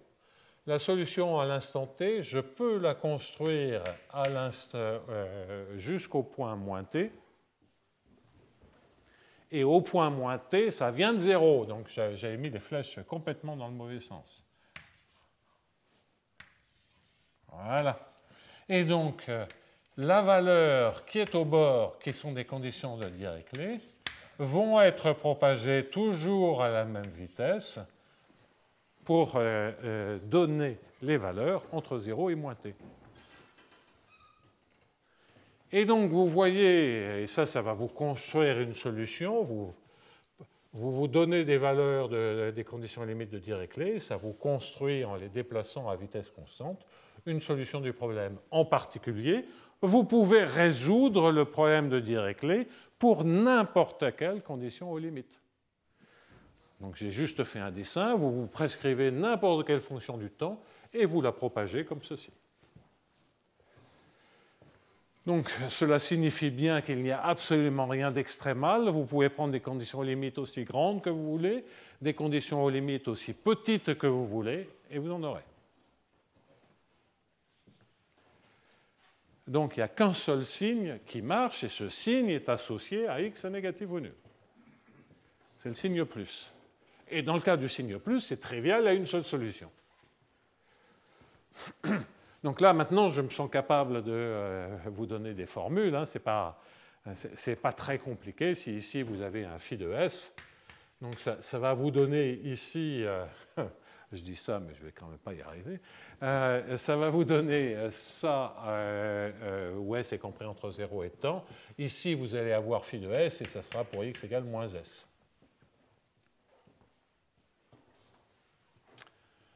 En d'autres termes, qu'est-ce que vous avez? C'est que vous, si x est plus grand que moins t, vous définissez u de x et de t par phi de, ça doit être quelque chose comme t plus x.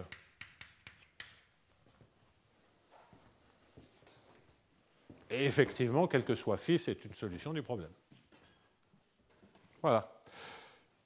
Donc, vous voyez bien que vous pouvez, c'est ce que je disais à l'instant, vous pouvez vous prescrire la condition de Dirichlet que vous voulez sur le bord, et tous ces phénomènes de saturation ne sont pas possibles.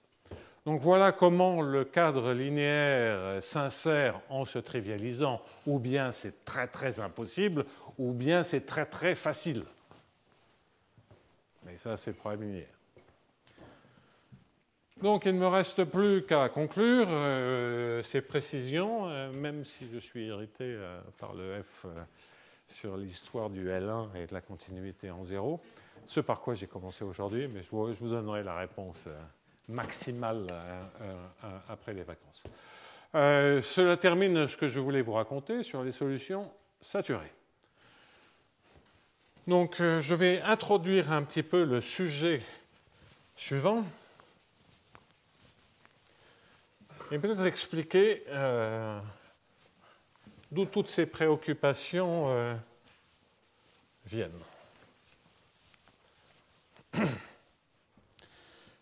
Donc, étant intéressé par ces questions d'interface, de jonction, dont je vous ai beaucoup parlé ces dernières années, que j'ai surtout traité au niveau des équations style Hamilton-Jacobi ou des équations du second ordre, etc., etc.,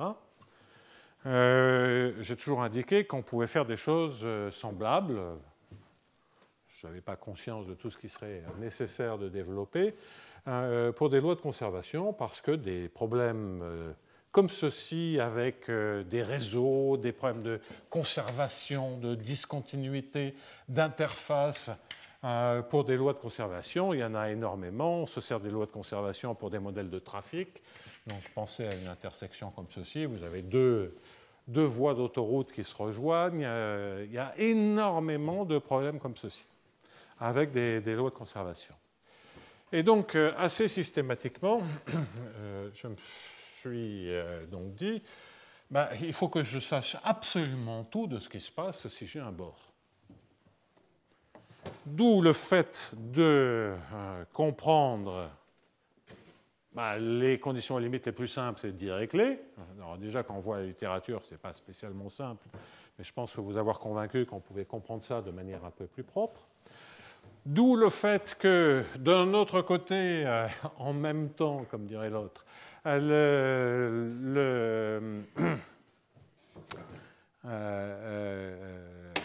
je sais plus ce que je veux dire. Donc, quand on prend des problèmes de jonction et des solutions de viscosité, le cadre, le cas le plus simple est le cas de la solution maximale qui correspond à des contraintes d'état. Et ça, pour ça, il fallait comprendre l'analogue des contraintes d'état pour les lois de conservation. Mais en même temps, loi de conservation, quand on a des jonctions, quand on a des interfaces, il y a le mot conservation.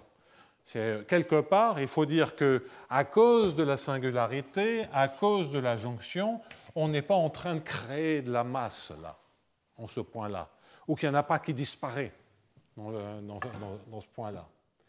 Donc, c'est d'insister sur... moi, les conditions limites, elles ne sont pas claires, mais ce qu'on veut surtout, c'est conserver tout. Hein, c'est ne rien perdre ou ne rien créer au bord. D'où la question que l'on va se poser, et ça, c'est une question purement loi de conservation, il n'y a pas d'analogue à Hamilton-Jacobi, a priori. On verra qu'il y en a un peu en dimension 1 quand même. C'est de parler de solutions, je ne sais pas comment appeler, tous ces vocables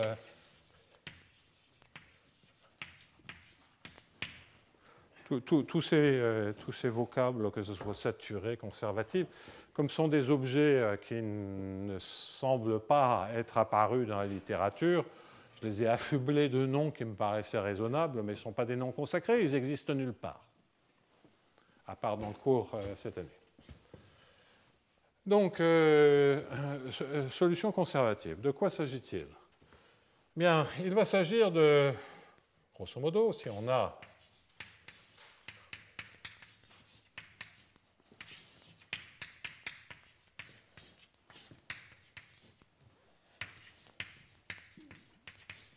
je ne parle même pas de solution entropique, mais ce que je veux, c'est en tout cas que quel que soit phi qui soit C infini à support compact dans des barres, ce qui ne veut bien, j'insiste bien sur le bar, ça veut dire que phi, a priori, ne s'annule pas près du bord. Eh bien, je veux avoir la conservation complète, c'est-à-dire que je veux demander que d sur dt de l'intégrale de u phi plus l'intégrale de f de x et de u fois gradient phi soit égal à 0. Il n'y a pas de bord.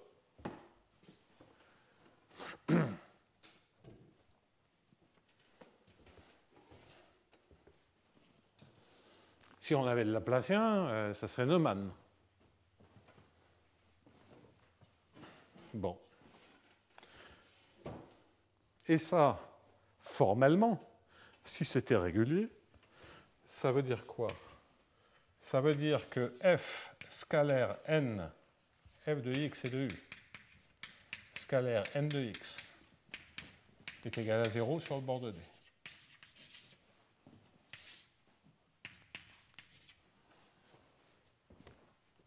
Et donc, même si j'ai un f qui ne s'annule pas très très souvent, c'est bizarre comme condition limite. Hein, parce que si vous imaginez que j'ai un f qui coupe 0 plusieurs fois, ça veut dire que u est égal à l'un de ces zéros. Alors, on sent bien aussi, toujours le cas linéaire, que ça ne va pas toujours être possible.